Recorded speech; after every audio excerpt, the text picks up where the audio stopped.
We've had doubts about the judgment of our current county commission members on multiple occasions, and once again, we find ourselves questioning their ability to ethically and effectively lead our county.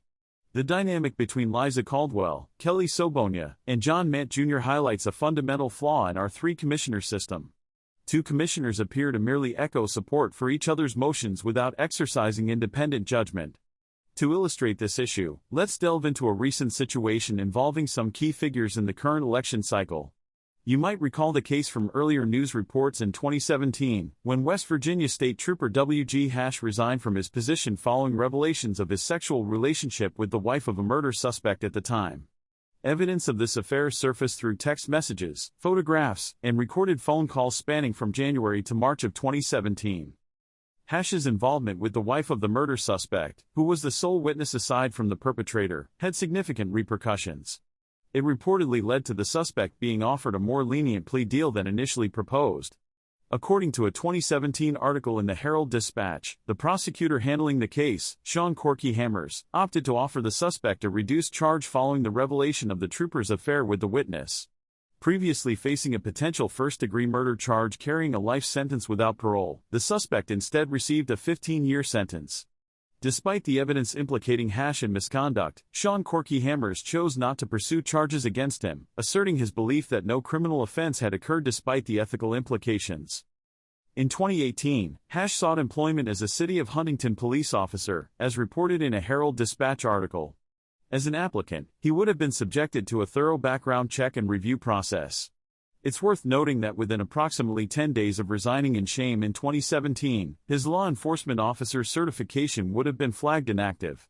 To reactivate, the Law Enforcement Professional Standards Subcommittee would have needed to review his history, hear witness testimony, and possibly request additional information.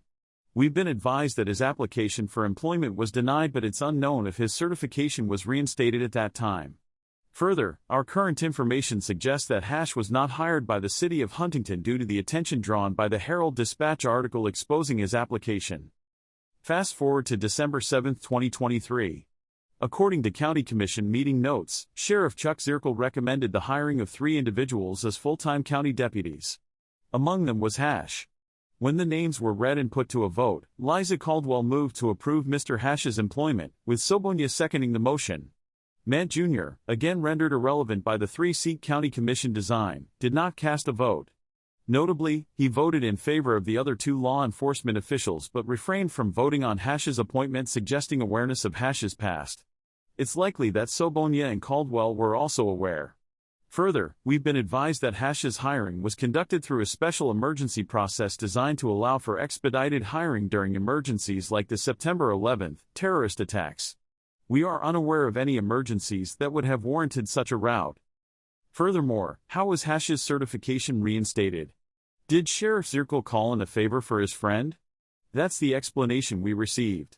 Even Major V.S. Deeds, Chief of Field Services for the West Virginia State Police, acknowledged the challenges Hash would face in securing future employment as an officer.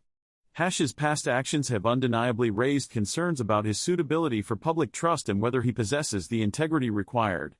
Yet, both Sobonia and Caldwell chose to endorse his hiring. This decision becomes particularly noteworthy when considering that Sobonia and Caldwell are both backing the same candidate for sheriff in Cabell County, Doug Adams. And who happens to be a close friend of Doug Adams? You guessed it, W.G. Hash. In fact, Hash himself jokingly referred to Adams as his golf life partner back in 2019, indicating a long-standing friendship that likely dates back even further, as evidenced by past interactions. But the connections don't end there. Current Cabell County Sheriff Chuck Zirkle is also in the mix, having been identified as a friend of Hash's on social media, with this connection traced back at least to 2022. So, to summarize, we have Zirkle, a sitting sheriff, who recommended Hash, a friend with a questionable past, for a job requiring integrity and ethics, a friend who is also closely associated with the potential next sheriff of Cabell County, Doug Adams. This potential sheriff, who also just happens to be supported by County Commissioners Sobonia and Caldwell, both of which approved Hash's questionable hire and both of which have actively thrown the weight of their commission positions' influence behind Doug Adams' candidacy. That point is illustrated by Sobonia being photographed at his fundraisers and both her and Caldwell proudly displaying his campaign signage in their yards. This web of connections illustrates the troubling pattern of entrenched power in Cabell County, where individuals collaborate to place their preferred candidates and friends in influential positions.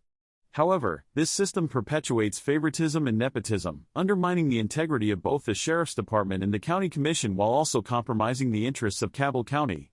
What Cabell County truly needs is a Sheriff's Department with a hiring process free from such manipulation and coercion, ensuring fair and impartial hiring and policing for all residents. These intertwining relationships and entrenched power plays cast a shadow over the integrity of the county's leadership and raises questions about the ethical standards within Cabell County's law enforcement. As the community seeks transparency and accountability, it remains to be seen how these connections will shape the future of leadership and public trust within the county. But one thing is for sure, an election win by Sobonia and Adams will ensure that this entrenched power dynamic will continue.